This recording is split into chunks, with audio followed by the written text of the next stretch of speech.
ইমামরা তো শালা খারাপ, ছেলে বলৎকার করে, তো বাজে লোকে, তাদের কাছে আরবি শেখে যারা। এই সমাজে এগুলো ঘৃণিত অভাব আছে? টুপি একটা দিয়ে ইমাম হয়ে 5 ওয়াক্ত মসজিদে নামাজ পড়াও। মোবাইলের মধ্যে ভিডিও দেখলাম, চলচ্চিত্র জগতের একটা কুত্তা যার নাম হলো জায়েদ খান।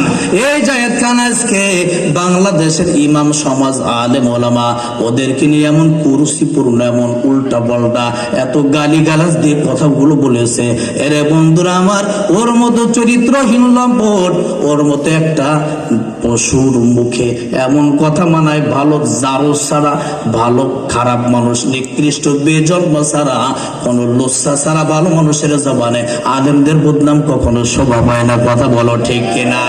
এরে বন্ধুরা আমার, এই যে 19-20 সালে বাংলার জমিন নয়, গোটা পৃথিবীর জমিনে যখন করোনা হইল, এই করোনার মধ্যে আল্লাহ তাআলা কিয়ামতের একটা চিত্র দেখায়া দিল।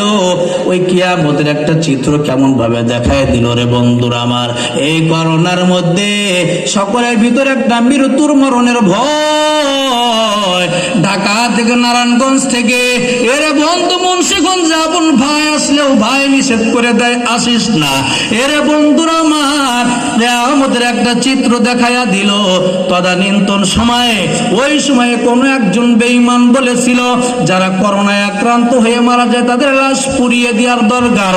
এ দেশে কত লাশ করোনার মধ্যে অসুস্থ হইয়া স্বাভাবিক অবস্থায় মানুষ মারা গেলে তার লাশের পাশে কেউ যায় নাই, এমন রেকর্ড আছে। সন্তান যায় নাই, আত্মীয় স্বজন যায় নাই, অথচ ওই বাবা সারা জীবনের উপার্জন ছেলে মেয়ের জন্য রেখে গিয়েছে। কথা বলো ঠিক কিনা?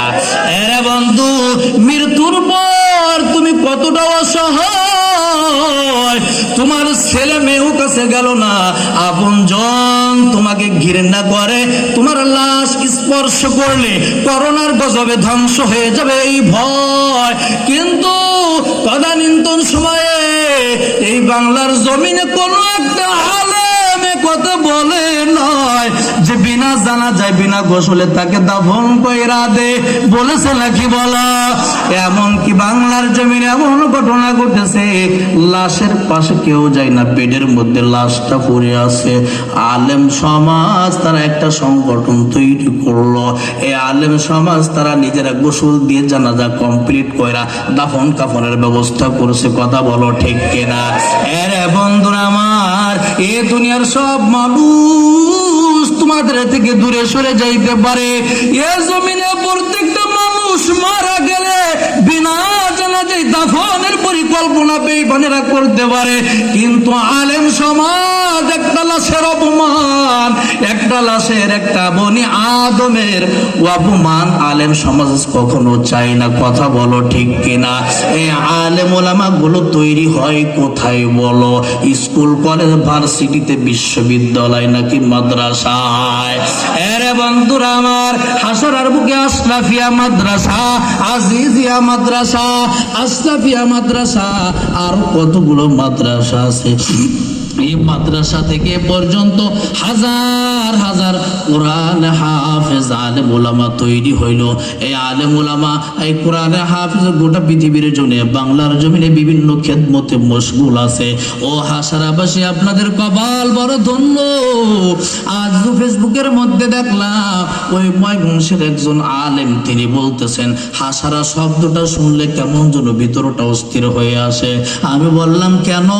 বলে দীর্ঘদিন আশরাফিয়া মাদ্রাসায় ছিলাম, হাসারা বাসির ডাল ভাত খাইলাম, নুন পানি খাইলাম, হাসারার কথা মনে পড়লে ভিতরে ভালোবাসা জাগ্রত হয়।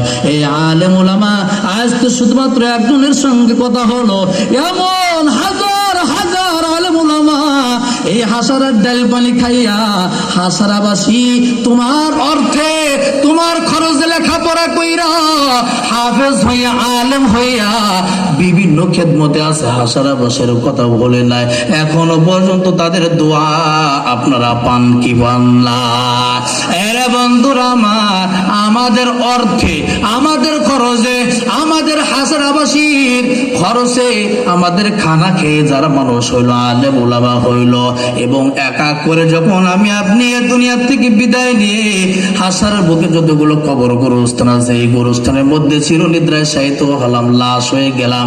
এবার বলো, আমার পকেটের টাকা, আমার বাসার রান্না করা পাকের খাবার আলেম ওলামা খাইলো, তালবে আলেম খাইলো, এরে বন্ধুরা আমার বলো বলো, আমি মারা যাওয়ার পরে এর সওয়াব আমার আল্লাহ দিবে কিনা?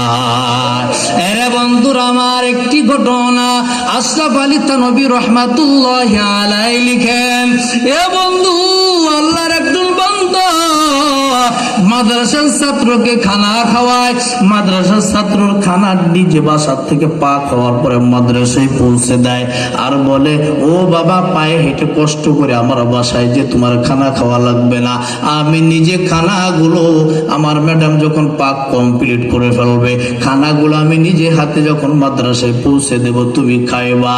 এইভাবে বন্ধুরা আমার তালবে আলেমকে খানা খাওয়াইতে লাগলো। হঠাৎ করে একদিন ঝড় তুফান শুরু হয়ে গেল।